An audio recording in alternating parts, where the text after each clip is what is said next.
Welcome to week 4 of the South Jersey football season. Marc, Narducci, and Phil Anastasia. This week games on Thursday, Friday, and Saturday. Thursday night, Rancocas Valley against Washington Township, 3-0 against 0-3. But Phil, Township has played teams tough, including last week against Shawnee. They lost 19-6 to a good Shawnee team last weekend. I saw them in a scrimmage.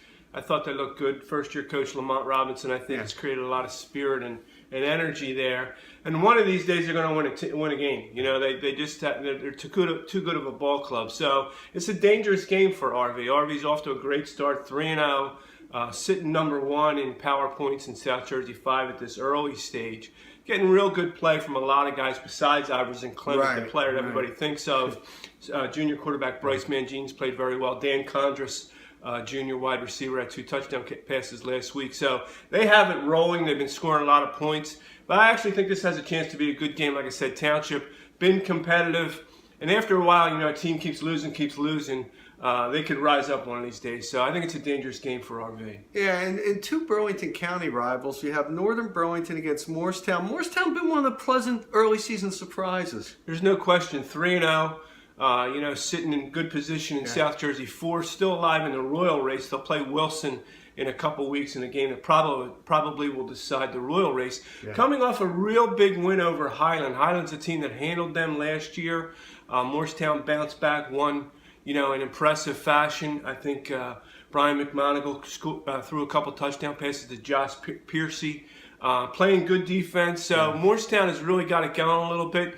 Like I said, Northern Burlington, a rivalry game. So this is a dangerous game for Morristown, even though on paper it looks like the Quakers roll. You never know in a game like this. You know, one of the best games in the weekend is Friday. Delsey taking on Holy Spirit.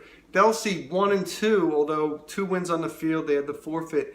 And they have a running back in Aiden Bourget who's rushed for 572 yards. Philly's averaging 10-8 a carry and 5 touchdowns. Yeah, typical Delsey kind of team in that they're really controlling the ball. Tremendous offensive line. You know, when Delsey's at its best, their offensive line is strong, and that's the case this year. Tommy Maxwell and those guys, veteran offensive linemen. Some good running backs. Forget another guy you mentioned, Nwasu, Jake Nwasu, sophomore. I think's got potential to be a real good player for them. So, you know, they're 1-2 on paper, but they're 2-1 on the field, having forfeited a game. And they go into Holy Spirit, a team that beat Delsey last year. And Holy Spirit 2-1. They only lost to St. Joe in a wild game that they were winning at halftime. So Holy Spirit, very much a team to watch. Josh Zamot, their senior quarterback, just picked up an offer from Stony Brook. Elijah Gray, sophomore running back, big playmaker. This has got a chance to be a real good game. Might be the best game of the weekend, Mark. Yeah.